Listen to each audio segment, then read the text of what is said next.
Okay, ladies and gentlemen, welcome to Stop 3 on my virtual book tour celebrating the release of almost three books. Simply because of the Texas Snowmageddon, I had to push one back. But my name is Blaze. I am your lovely host with the amazing him for so long. What is it, 3 years, I think we said? 3 years. Yep. From start 1, stop 2. But Through the Black Mirror and The City of Nightmares are my latest lovelies, and I have just released the sequel to this book, my very prestigiously mentioned paranormal mystery.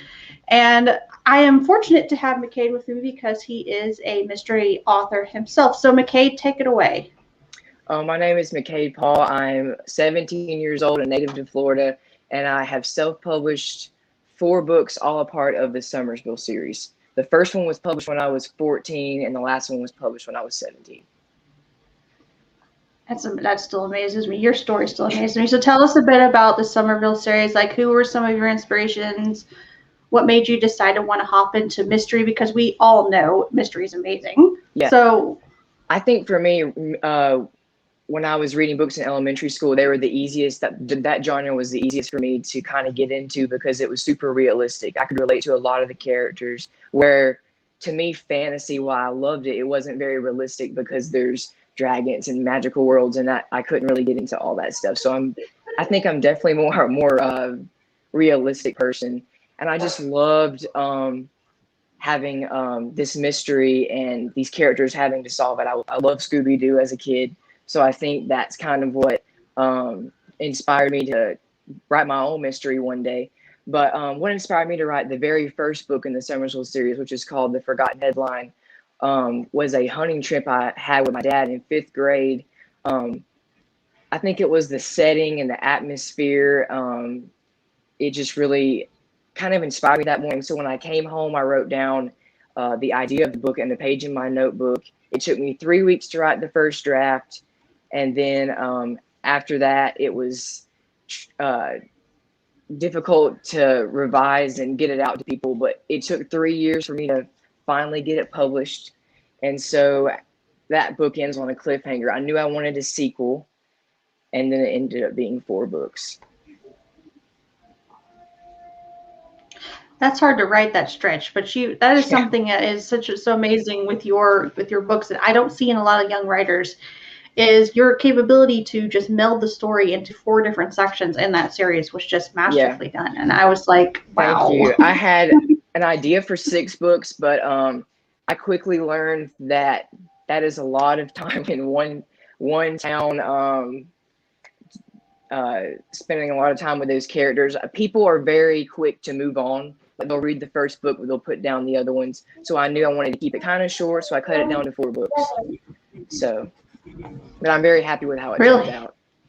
Yeah. No kidding. Page turners. I mean, I'm very picky about what I read, but your stuff, I think the first 2, it took me like a couple of weeks to read them. It didn't take long. And I devoured I have 3 and 4. We had to get some more housework done, so I'm having to locate the 3rd one. It's migrated somewhere.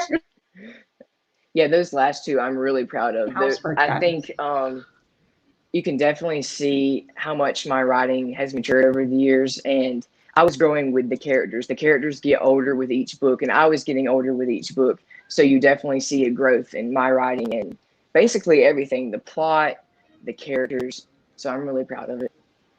Oh, and you should. You've appeared on, I think I've seen some of your social media where you've appeared on different television networks. And yes, ma'am. So I saw that. I was like, oh my gosh, he's accomplishing stuff that indie authors just wish they could. People have been very supportive. So. Well, I can see why. I mean, the series was really I was very impressed. I was like, okay, so. No, you're welcome. The covers were very, very eye-catching, and they told the story before you even opened the book. And even your blurbs were just, it was like, did he have these professionally written? Oh, gosh. No, you don't see that. You don't see that. The blurb Go back to the 150 words. 150 is all you need, people. Don't break 2 or 350 in blurbs. But you did it very well, and it told the story exactly the way that I understood and wanted to actually pick up the books. But they are actually absolutely pretty. Oh, and I think I put them on your preview page, that little preview graphic I made for you. I put all 4 of them. Used that one from your website. It's like, this is just perfect. It has all 4 books, like right there. It's so satisfying now. They're all there. So use this one.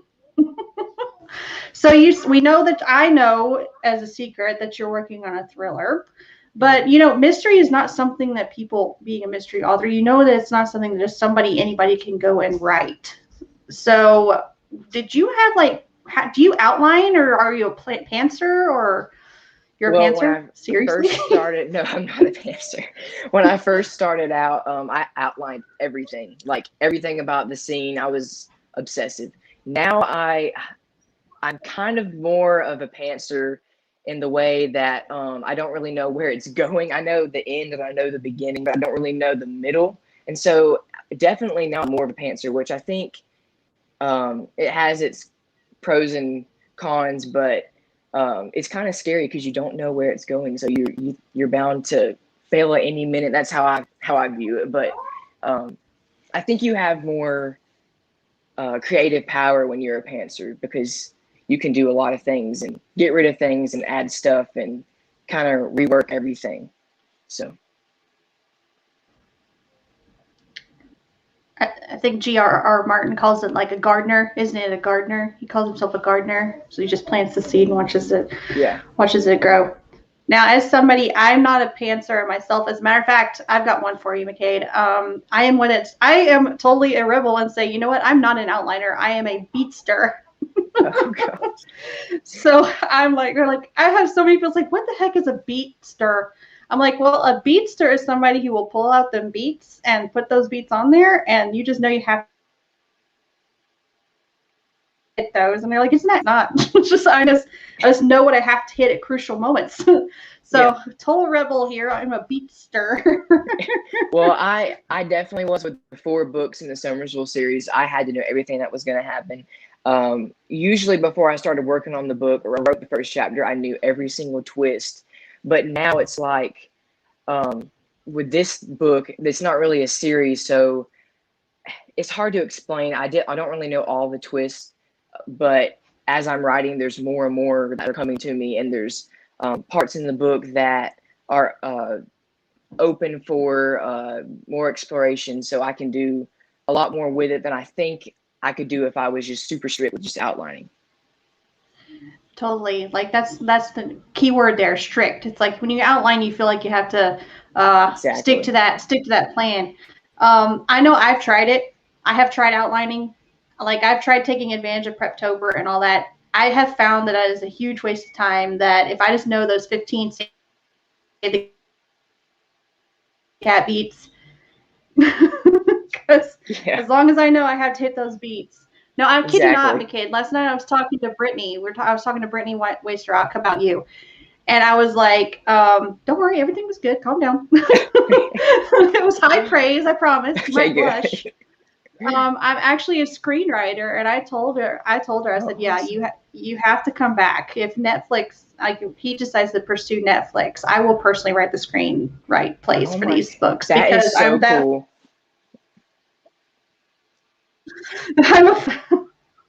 Well, that's really interesting, because I can't decide what I want to do, like for a degree, because I want to write, but right now it doesn't pay the bills. But I was thinking about screenwriting. I don't really know much about it, but I just always thought that I could be good at it if I tried. I don't know.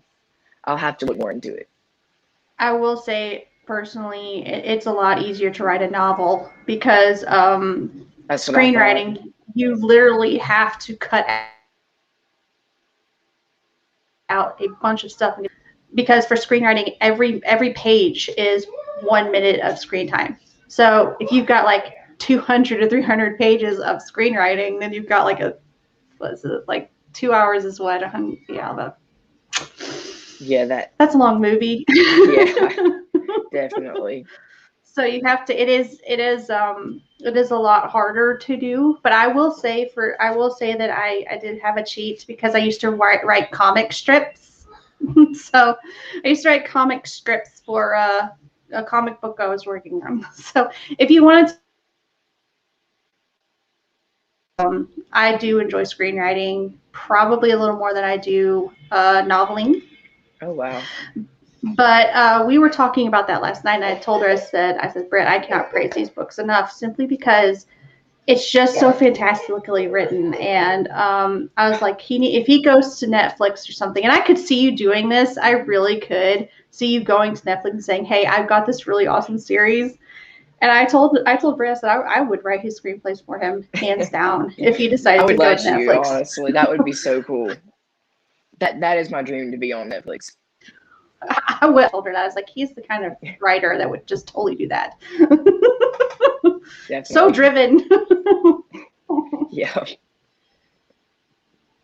You've done a lot of stuff that I've just never seen before. Has it won any awards yet? Have we seen any awards or anything yet? Not yet. I can't remember. Don't worry about it. You should enter some awards. No, really, you should. I should. I don't know much about it. I need to look up some of that. I know there's different ones at the state offers and stuff. Yeah, I'll get you some help with that. No problem. This one, I can't help it. This cover's so pretty. Thank you, Emily, for designing my cover. The wonderful Emily designed this cover. I totally sing her praises. This one has won some acknowledgments. I'm too shy to say which ones they are. So, you know me, I don't toot my own horn. But it's just, yeah, I'll get you in touch with those. Okay, awesome. Thank you. Hey, no problem. I was nervous too. Plenty of friends. One of my dearest friends that I'll have the pleasure of talking to on this book tour is Michelle Renee. And she is a multi-award-winning author. So it's like, she's been on my case. She's like, you need to enter some contests. I'm like, I don't want to enter any contests. Exactly. I think I'm so intimidated by it. I'm like, I don't think I'll get anywhere, but I need to just get over that. You'd be surprised. I didn't expect Blood Law to do what it has done so far. Oh my God, it's just so awesome. Now, I thought you should. I could be wrong, but I thought I saw that. Is it Bane of Tebris that won an award? I think I saw you post that. No, that was Blood Law. Blood Law won. Blood Law, okay. Blood Law won. One. No, I have not entered Bane of Tebris or Blessing of Luna into any a prestigious contest, simply because I wasn't as comfortable writing paranormal romance as I am with mystery. I'm a lot like you.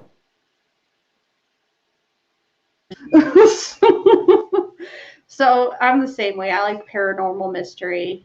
So it's a lot more my genre. People say all the time, you need to write romance, you need to write a fantasy. I'm like, I'm gonna stick with mysteries for right now. That's what I'm familiar with. I would be terrible with that stuff if I tried to do that right now. Stick with. I mean, your books are like, stick with holy what crap. You like. Yeah, what you enjoy. Your characters are so rich. It's crazy, those backstories. I mean, it's just. They grew watching this at this point. Or they probably will be like, she keeps harping on these books. I'm like, yes, I will keep harping on these books because there are so many things in these books that authors need to study. Well, thank you. You're welcome. I was totally taken aback. I think I read some to my husband, and he was like, "Yeah, he's definitely writing above 14." I'm like, right. I think I do have a better grasp at plotting. I don't know. That's something that has always come naturally to me. But characters is where I really have a hard time. So that's a really big compliment that you say I have rich characters, because I don't feel like I do. See, that's funny because your character arcs are, you have a very, I could guess you just don't recognize your gift for character arcs, because your characters grew and changed over 4 books. Yeah, and they weren't the tropey character. And that is what we love so much at, our family, is we just love your non-tropey characters. Yeah. was, I wish we could publish these. Kind of jealous. But they were, I cannot praise your books high enough, because I can't even remember how I stumbled across you. Do you remember how we met? I mean, it's been 3 years. I don't know. You asked me to be do an interview on your blog. I do remember that on your website, but I don't remember how you found me. I don't either. I just sort of fell over you. I think I don't remember if it was a pitch event. I don't know. Or what it could have been. Was, it probably could have been Twitter. And it was definitely Twitter, because I remember you were asking about cover artists and editing, and so you were still kind of in that phase. I have no idea what I was doing. I have no idea how you. I met up with someone at Barnes & Noble. She was a manager, and she knew I was trying to self-publish. So she's like, hey, you need a Twitter account, because there's so many great writers on there. They'll let you know how to find an editor, find a formatter. And so that's what I ended up doing, because I was clueless. I had no idea where to start. I ran over you. Totally. Yeah, I think I remember, because you asked me a bunch of questions after asking a Twitter Messenger. I was like, hey, relax. You're good. Yeah. I was very, very happy. So you did say you wanted to talk about your writing process today, I believe, or you told me that you wanted to talk about something specific. So go ahead. I want to listen. Okay, the writing process. Well, my writing process is all over the place. Typically for the 4 books, I was able to finish one within 6 months, and I would typically write on the weekends. Typically on Sundays after church, I would have like 3 hours every week I would just devote to a specific chapter. But I feel like I'm not very structured. I'm probably more of a boring writer, because typically a lot of it is just done on the notes app in my phone, little bits and pieces there until I actually have a full chapter. And then I read back over it, do a rough draft on my computer, and then kind of just go from there. Repeat that process.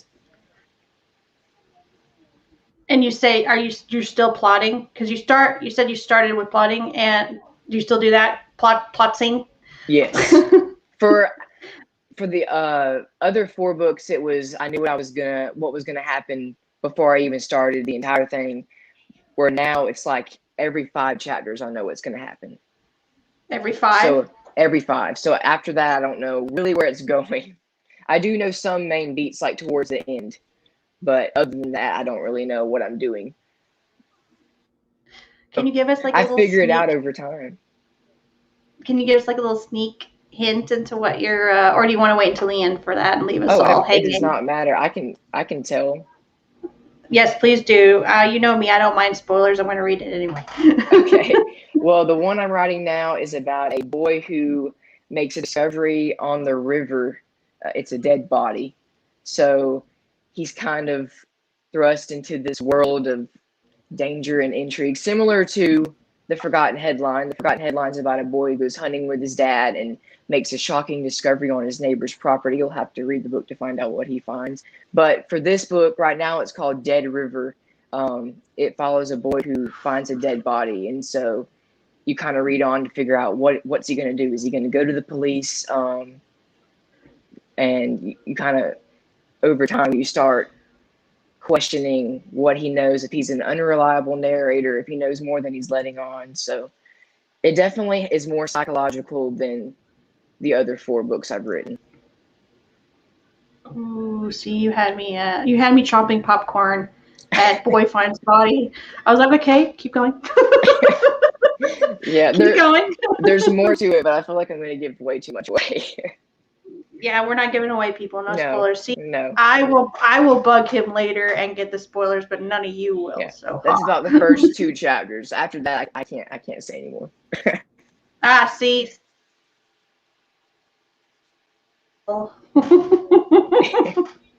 Okay, so is that a series? Did you say it was a series, or you were thinking about it being one?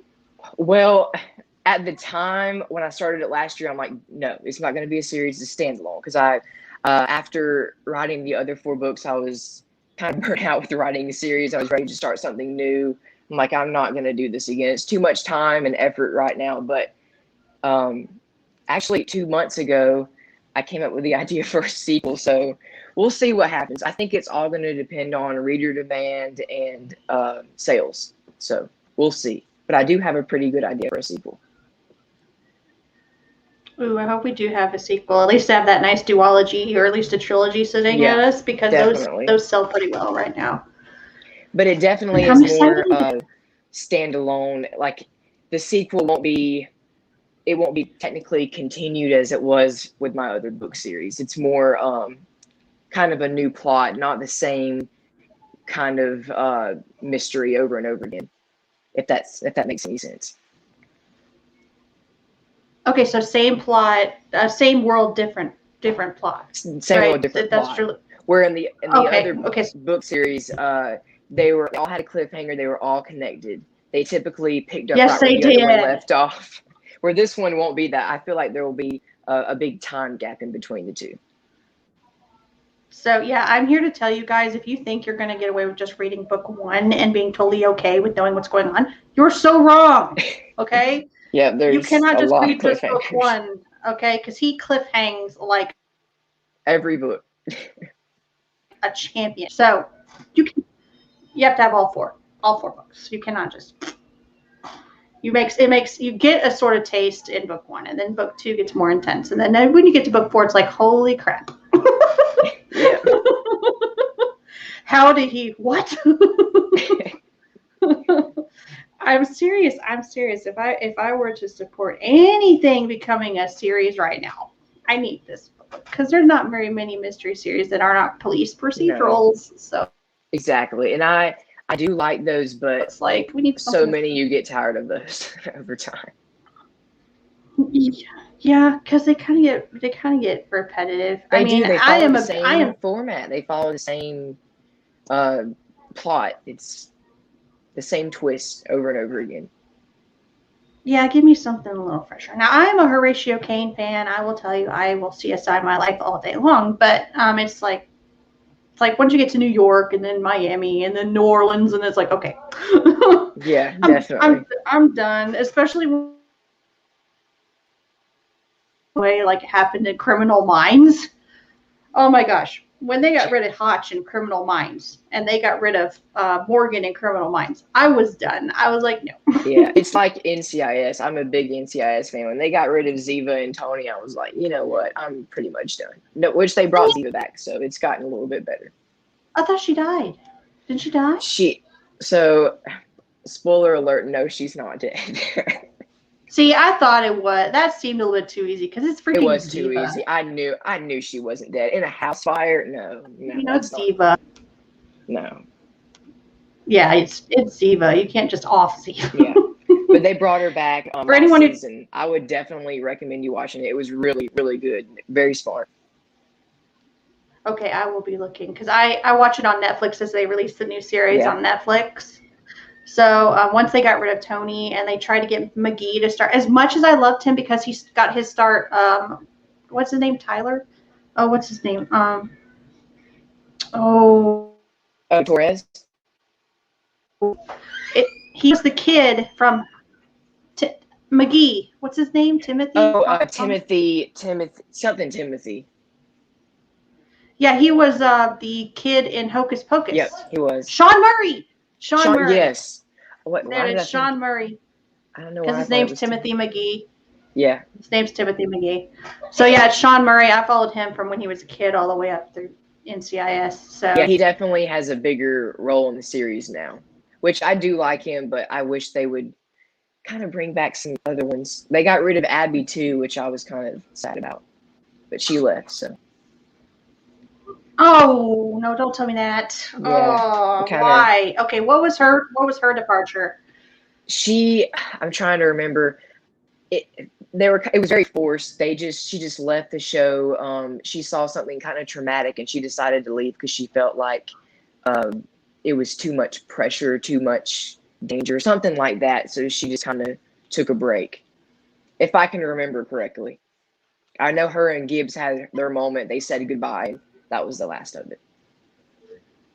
Yeah, Polly Parrott. Of course, you do know that she is heavily into the culinary stuff, so she probably went off and had her own cooking something going on. She Probably writes did. cookbooks too, so it's Yeah, I saw where she said she didn't want to stay there anymore because it was like a toxic work environment with Mark Harmon. So I don't know. I don't know if how there's any could you have truth a behind toxic that. work environment with Mark Harmon? I have no idea because they seem super close on the show, but I don't know.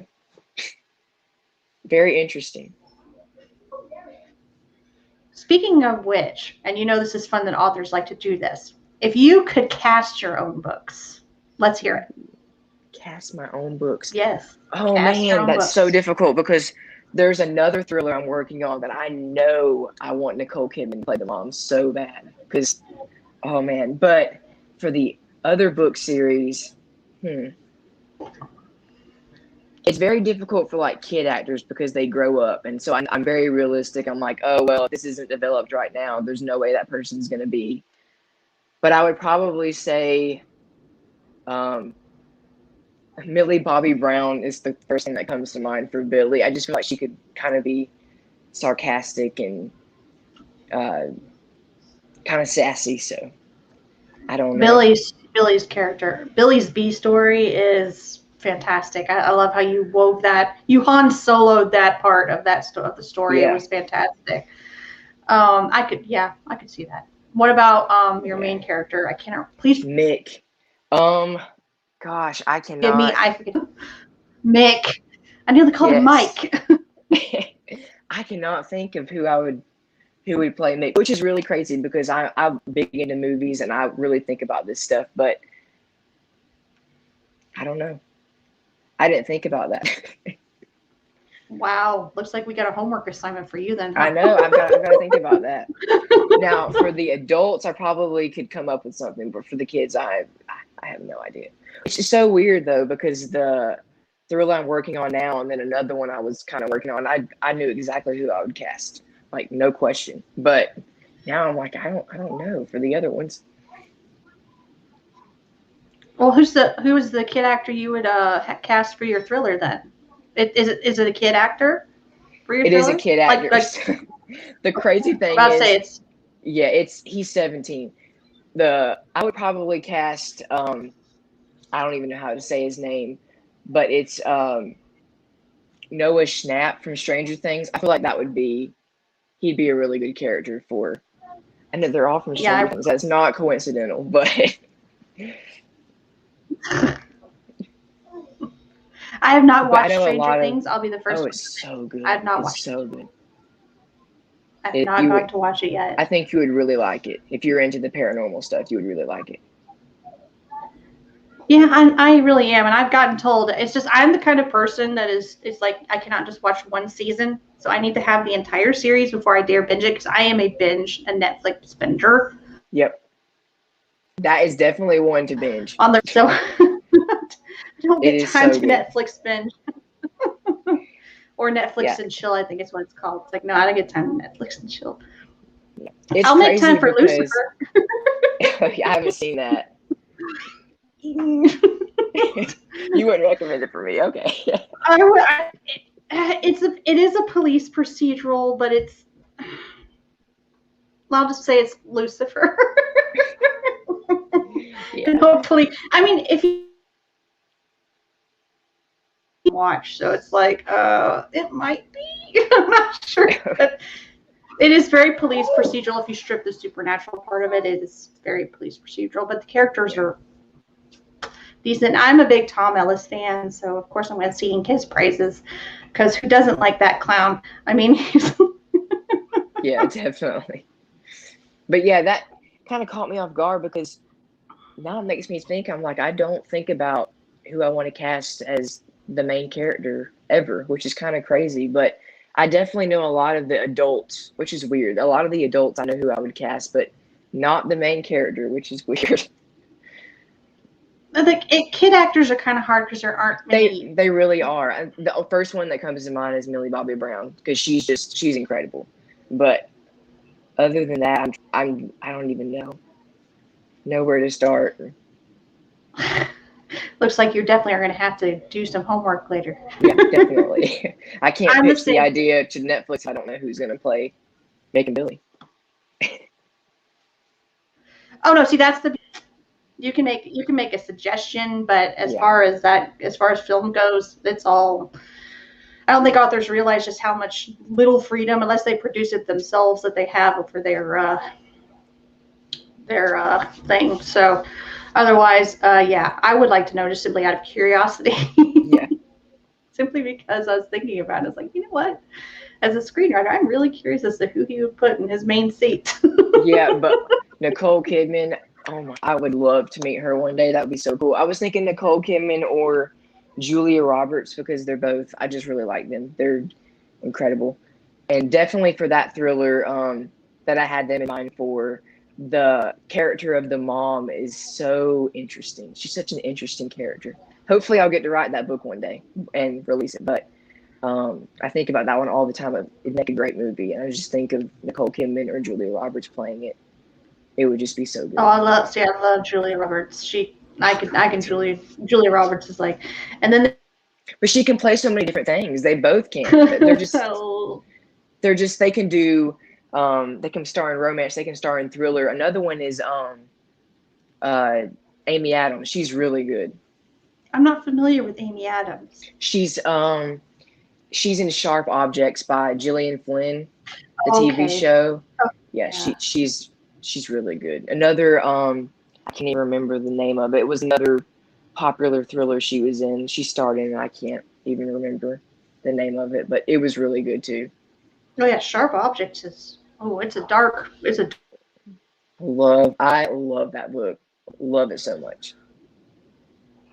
So, are those some of your inspirations besides Scooby-Doo? I mean, I know you said Scooby-Doo is I was gonna ask you what your inspirations were too, but mine are definitely now Gillian Flynn is incredible. Megan Miranda, I'm a big fan of Megan Miranda. She's author of All the Missing Girls, The Last House Guest. I don't know if you've heard of her. And I'm actually just started. I have a book by Ruth Ware, In a Dark, Dark Wood. I just started one by her, so she's really good too. Love Ruth Ware. Yeah, it's my first book, and I'm hooked. I have so many. Well, if you need more, get in touch with me because I'll mail them to you because I have all of her books that are released so far. So awesome. And then, if you want, yeah, definitely. And then one more, Riley Sager. I think that's how you pronounce it. Very good. Highly recommend. As a screenwriter, I would highly recommend his books. They're very tightly plotted, and all of them could be made into a movie or a TV show. They're just so bingeable. So good. And it's Riley who? Sager. Is it Riley? Sager. Yes. Okay. Yeah, I think I know that name now that I think about it. So I'll be every book. That. Every book is great. So what are your inspirations? Okay, so well, great. Why'd you have to do this to me? Is this because I asked you for your movie cast? Is this payback? Yeah, you really caught me off guard. Okay, so this is payback. Okay. Oh, great.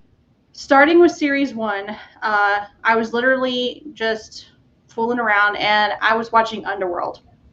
Now, for anybody who knows me in person, I love Kate Beckinsale and Mia Jovovich. So I basically took my love of Underworld and Resident Evil and pushed it into Blessing of Luna and Bane of Tenebris. So I wanted that really strong female character. Now, for the books behind me, believe it or not, they were inspired by a couple of things. They were inspired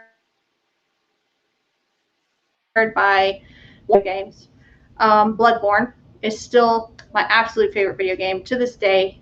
And so Bloodborne, obviously Assassin's Creed. And yes, this is a signed poster. Oh, cool. I love Assassin's Creed and Shadowhunters. So I put those all into one blender and killed it, and then poured it out into this series that I'm working on. So you really like series, book series. I really like what? You really like book series. Oh yeah, I love book series. Definitely. Yeah, it's my inspiration is always books. Movies kind of, but the series that I am writing, obviously Blood Law, is is a paranormal prohibition story, and I am a history major, and I just thought about it because I read a book series called Vampire Fod. I met her in person. I have met this author in person. So I read that series, and that inspired Vampire Chicago. So I was like, what could I, and I'm a huge fan of the old mystery classics. So Dashiell Hammett, Raymond Chandler, Ed McBain, the Postman. I don't remember who wrote it, but what is his name? Black Dahlia. I love Black Dahlia. So I took a bunch of my love for that and my love for history, because no one, like, prohibition is something that, and Great Gatsby is my favorite book to this day. So I love Great Gatsby. There's just something about that perfect marriage of beautiful glitz and glam on the top and then that dark underworld on the bottom. So it's just amazing, and spent hours with the mob. Like, oh my gosh, countless hours studying the Prohibition mob, and I find it very interesting. I might do some nonfiction on them one day. Series. And then the one I'm currently working on another pen name that you probably might not know, Mr. Paul, is it's called My Name is Hunter Wayland, and it is my dark fiction name. So anybody who does not like the really dark fantasy and horror and things like that, stay away from Hunter stuff. But if you do, my series on those are inspired by a bunch of dark fantasy, mainly Jay Kristoff, Holly Black, the author of the Ruthless Gods series. I cannot remember. I think it's Emily something.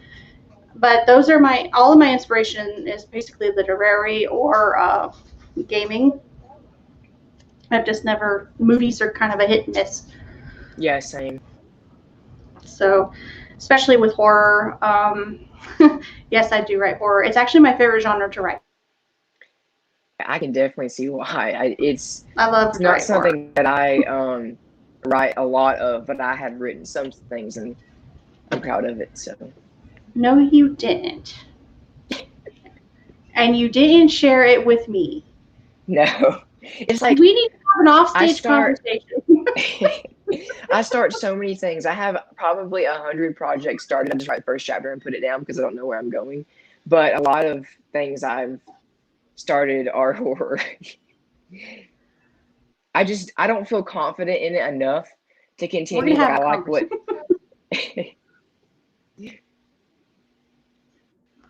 Yeah, we're gonna talk about this off stage. So, okay. Me and you, buddy,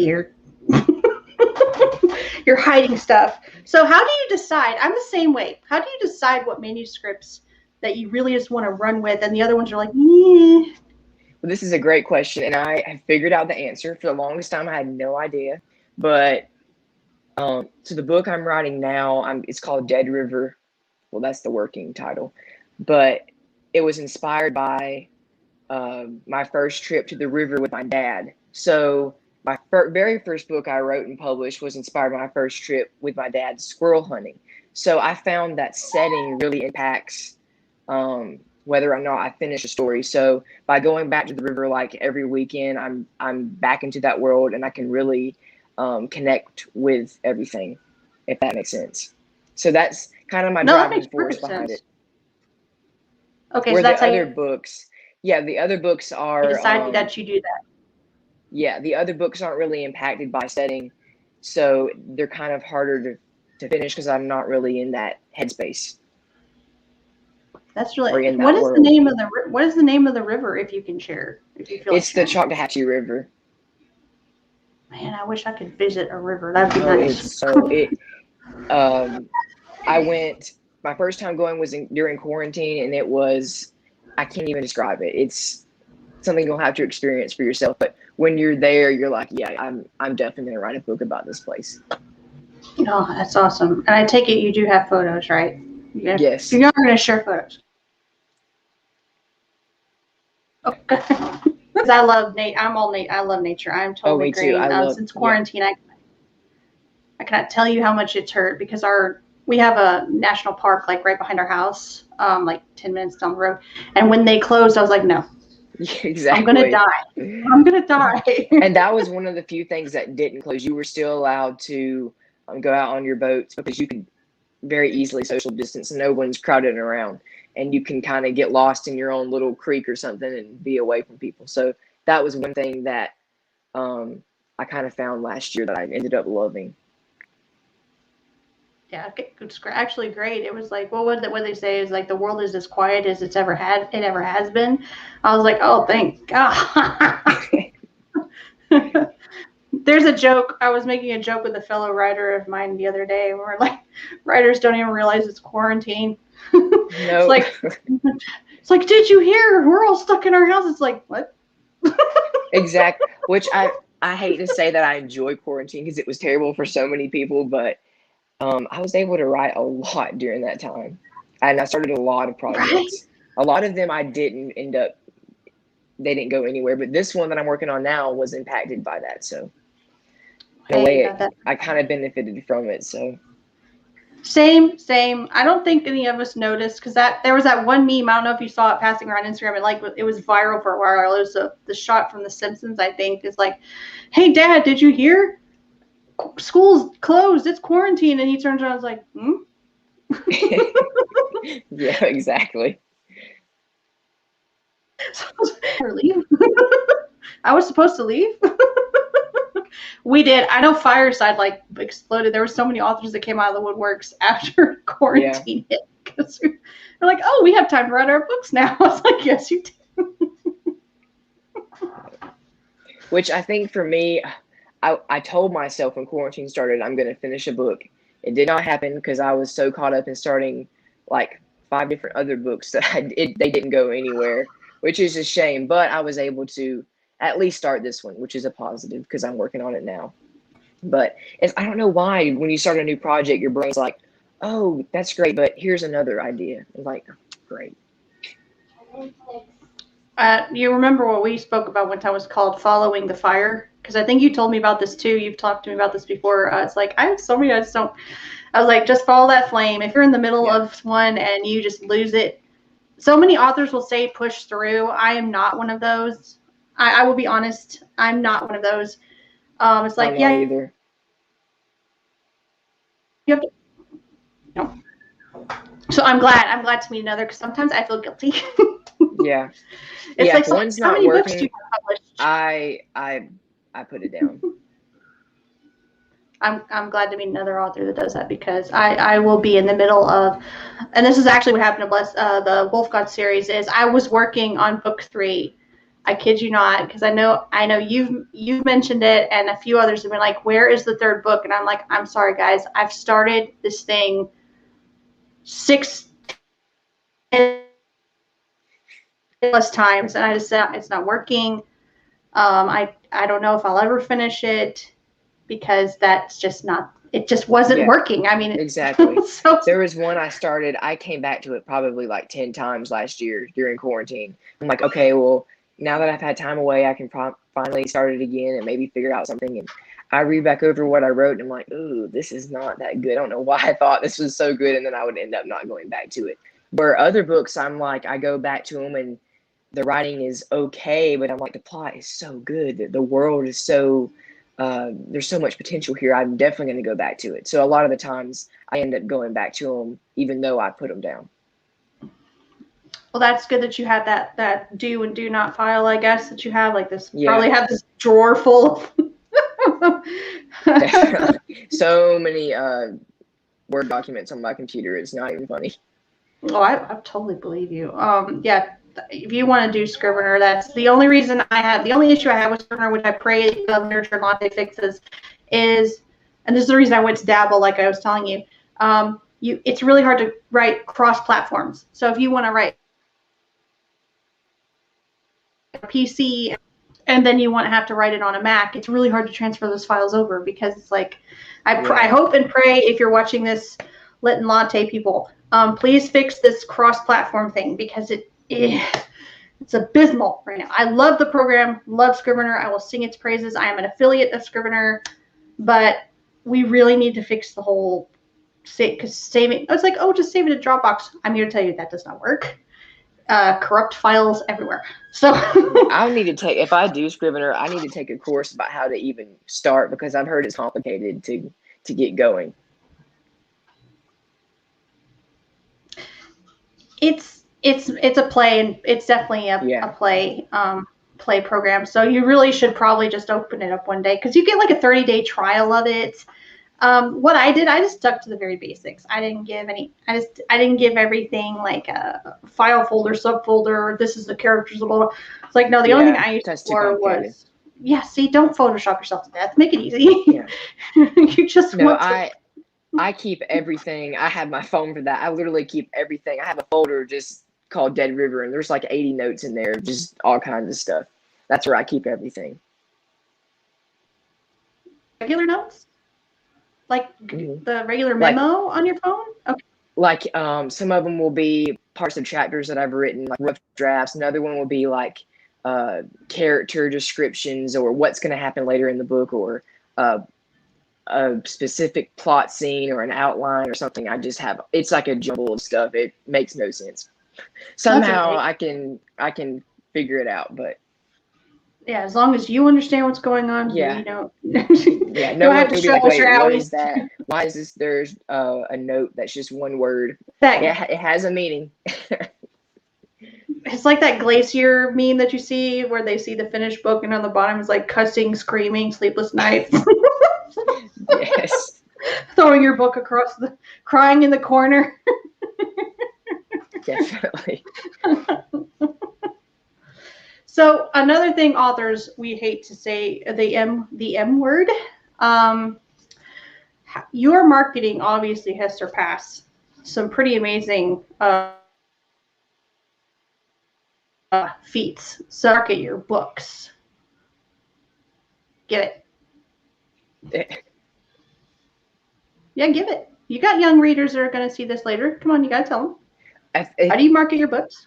Oh, it cut out a little bit. I was trying to understand. So you're probably not going to like this response, but typically I have other people do it for me. So a lot of my beta readers are the ones who are shouting out me or in recommending my books to fellow teachers or something, and they share it with their kids, and the kids bring it home. Their parents buy it on Amazon. It's kind of like a never-ending cycle. That's kind of how it goes. I don't do very much marketing, and I think that's why I'd be more comfortable with a traditional publishing house or an agent, with someone who can kind of do that for me, because I really don't have time for it, and I don't really know what I'm doing half the time. So typically my marketing comes from other readers and word of mouth. Well, that is our most powerful tool. Yeah. But me, I'm not. As a publisher, I can say you're marketing. You guys still have to do your stuff. I mean, it's like, yeah, we got too many of you guys. True. Yeah, but yeah, I'm not like one of those people who can get on there every single day and like, hey, buy my book. I just feel really uncomfortable. I need a better marketing plan. But okay, yeah. See, the funny thing is, I'm the other way. You guys can write your books all day long. That's fine. Go for it. I like to market. Yeah. See, and I feel like I would if I knew what I was doing, but I don't know kind of what gets the most sales and gets the most people involved. That's kind of boring to me. 3-letter word. Want to know it? No. You don't want to know a 3-letter word? Oh, no, I do. I thought you were asking me if I knew it. Y-O-U.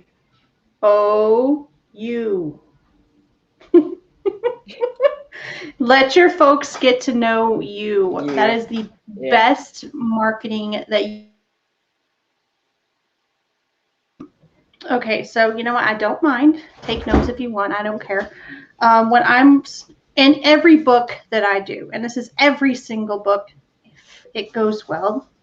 I start by writing my marketing plan first. It is literally, I will sit and I will give myself a timeline. So for me, it's about 2 months. It takes me 2 months to write the first draft of the book. Well, that's really impressive. So it takes me about 2 months to write the book if I'm going slow. After that, while the book is in its resting period, I will do two things side by side. Number one, I'll be plotting book 2, obviously. Number 2, I will be getting out a marketing template and saying, okay, so here's the deadline I want to release, and I count backwards. It's like, okay, so I know that I want to have this phase, which you don't have to have all these phases, but oftentimes you want to have the beta reading phase, you want to have the art phase. But this whole time, I'm getting in touch and marketing myself. Like I'm posting funny memes on my Instagram. I'm posting behind the scenes photos of what I'm doing. I'm doing book unboxing videos. Like most of the time, it's just not about, like, I'll blog. I love to blog. So if you like to blog or vlog, because they're writing, so you can vlog instead. It's a lot easier. Many authors have an author tube, and they'll just do like once a week of their book, like day in the life, or here's what I'm reading. But another thing is it's spending a lot of time contacting other people. Be like, okay, I would really like you to, namely influencers, if you have influencers in your connection. So I'm always, the whole time I'm plotting book 2, I'm making my time span plan. So it's like how long is, between this phase and this phase to get this done. So the first thing of your marketing plan is always have a deadline. When in the world are you going to release? Yeah. So I have some things I can send you, McCaid. Okay, I've got tons of things for you. Yeah, I feel like I'm good at launching a book, but after that, don't even know what I'm doing. It's like once the book's over. A lot of our authors ask us that question. Yeah. Anybody who watches this, and especially you too, McCaid, after that, it is literally just playing a long game. It is putting if you've got a series, most of the time, it's really, you don't want to be like, oh, book 2 just came out, book 2. Don't jump. Yeah. Just try to be like, okay, so if you release book 2, have book 1 on sale for 99 cents. It's like, hey, book 2 is coming out. Number 1's on sale. So you always have that cycle going of your releases. That's for rapid release authors. I are one, so that's how I work.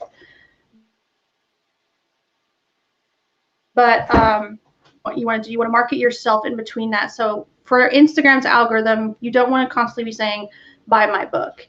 Exactly. You want to put quotes of your book with your pictures. You want to put your, celebrate your book releases. Like a year ago today, I released yada yada. Yeah, I do. I do some of that. I have seen your photos. Yeah. Yes, I have. I have seen those photos. But after that, it's just a long game. You want to get in touch with websites like Bargain Booksy, Free Booksy.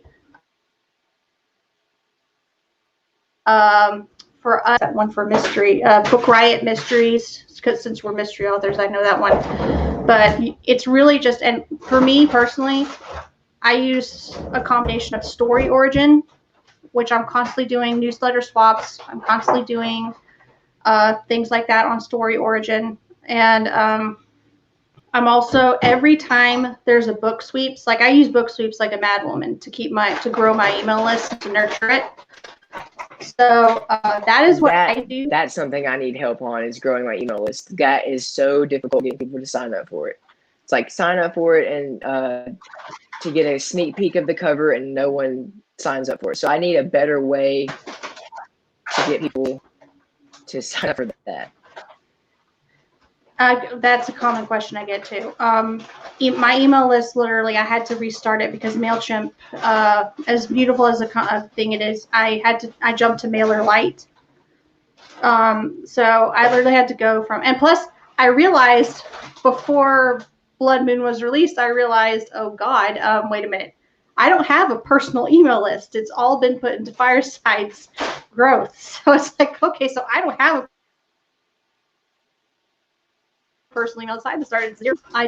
It took me about a month, but I jumped from 0 to 1,000 in a month. Oh, that is, yeah, that's far surpasses what I have. It's okay. It's okay. Yeah, I can help you with that too. It took me some learning, and I took some coaching from some email listers. But yeah, I can help with that if you need help with that too. But the whole point is that Sweeps is really good with that. And I'm not kidding you. I enter blood law in every single crime, thriller, whatever, dark mysteries with humor or something. A book sweeps launch. So every month I have blood law on those, and you can get like, I think one of our authors got like 400 people signing up for her email list just by doing book sweeps, and it is still the best book growth that I have seen. And I use Story Origin too. I'm always offering newsletter swaps to authors that are like, oh, I've got a new release, can somebody swap me in a newsletter mention? But something I've also seen that performs well as what's called a reader magnet, which is, I think, what you're looking for, is a prequel. People love like free novellas. Like, that is the one thing that I have seen. That's interesting. They write a prequel to the series they're trying to promote. So if you wanting to promote Summerville, you might write a prequel on. I'm trying not to give you spoilers. Well, that's kind of crazy that you mentioned that, because one of my reviewers, she is really helped me with marketing my books and reviewing them and getting them out to people. She was so into the character of Mr. Welts that she kind of wanted his own origin story. She's like, you need to write a prequel so bad. But I never knew where to start with that one. Oh, villain origins are like, or alternative views, or something that I've found that has performed very well for me is unpublished character backstories. And I'm talking like deep character backstories, like not something that just says, oh, he was born at this thing. It was father started here. I mean, it went all the way back to the family tree, and it went all the way, because your characters don't start from page one. So that also performs really well. And prequels are definitely your top performance sign up things. And then I did do one thing. Now that you mentioned it, I'm remembering. I did a giveaway on Facebook, and I'm like, if you share the post, you'll be in there for a bonus entry. And so a lot of people shared it, and it was able to reach a lot of people. So that was one thing I did to market. But I'm also trying to at least post on my Facebook page once every month, just so they know I'm there, but not giving them too much where they're tired of me, you know? Oh yeah, that's probably what you should do. You should nurture your newsletter no matter how big it is. Like I do mine every month. It's not an every week thing. Once or twice a month, depending on what I'm aiming for. But the best thing you can do to grow your Instagram or your Twitter or anything is your story. Like, I know for Hunter, I will post pictures of myself, and it's like, it never gets old to hold my book in my hands. Like, it's something that, because there are so many, you know, they're never going to get there. You know, like they just don't think they're ever going to get there because they've tried Pit Mad numerous times and it hasn't worked for them. Or, you know, so just the best thing you can do. The key is the C word, consistency. Yep. You market you consistently, because you're not marketing a book. And this is business in general. You just have a book as a product. What is like, if you watch Coca-Cola's commercials, yes, you see the Coke, buy the Coke. Hey, buy the Coke. They're like, everyone loves a nice beach side. You need something cool to drink. It's like they relate to the common person.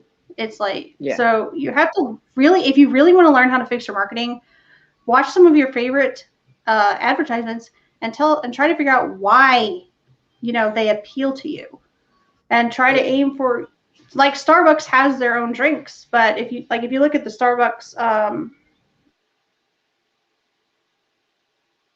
feed on Instagram, it's like nothing goes better on a cool winter's night than a warm hot chocolate. You know, it's like, so it's like they identify with the real person, but they just happen to have the product as coffee.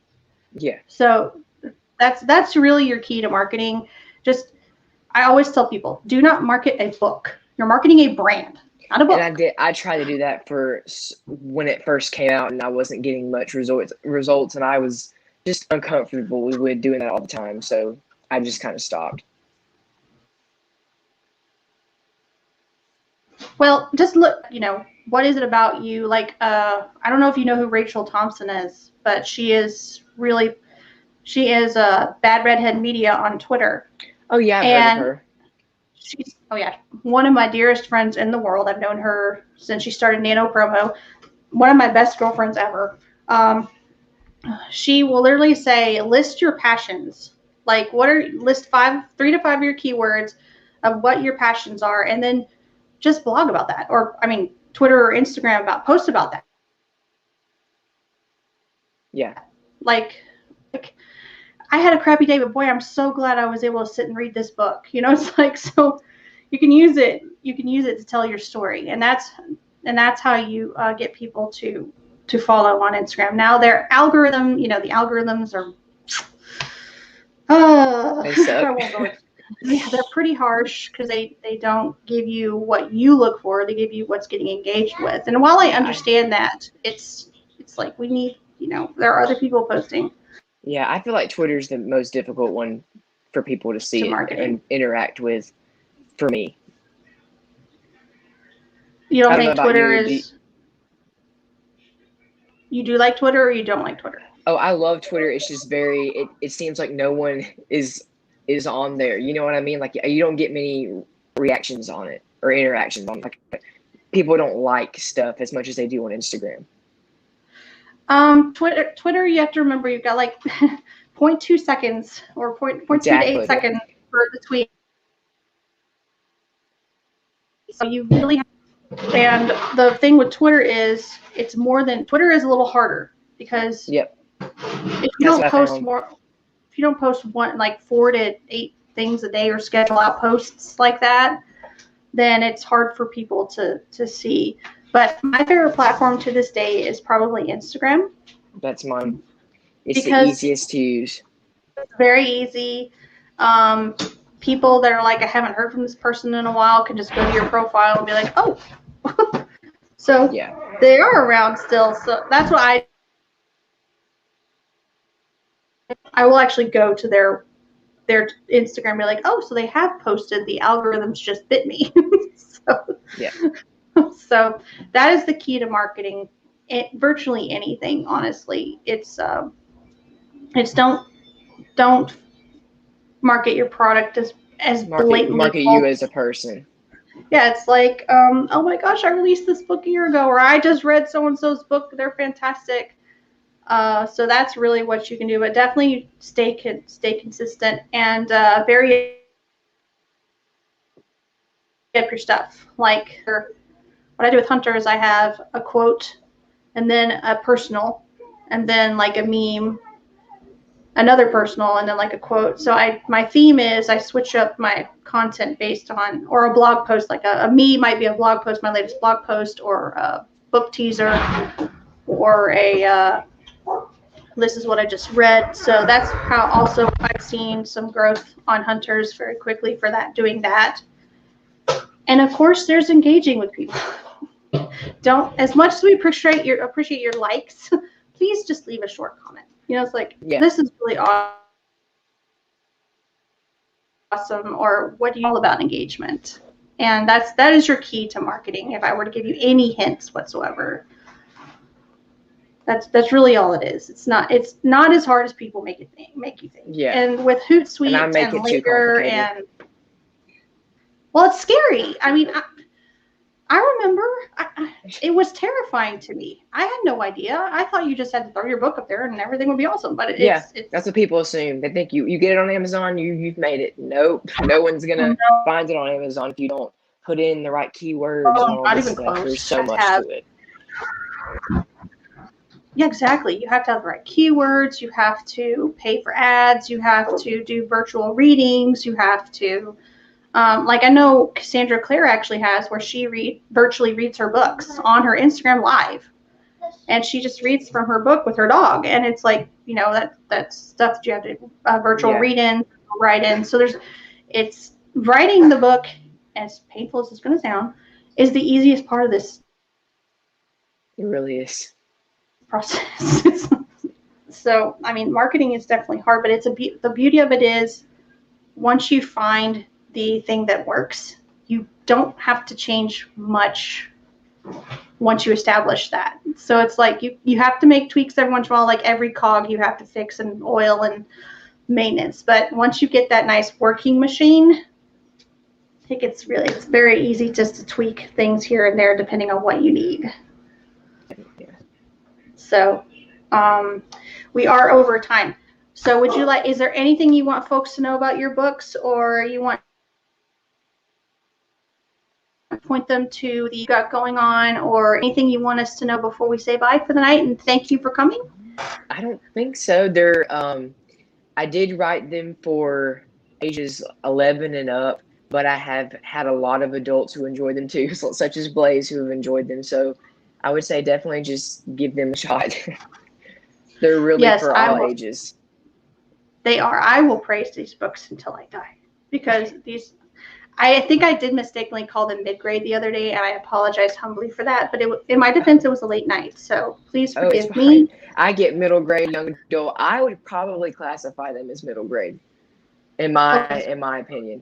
Yeah. That's what I thought you told me, but I was like, I hope I did not just heavily insult him. When I first started out, I was like young adult, but now that I'm going back, I'm like, no, these are younger characters, probably middle grade.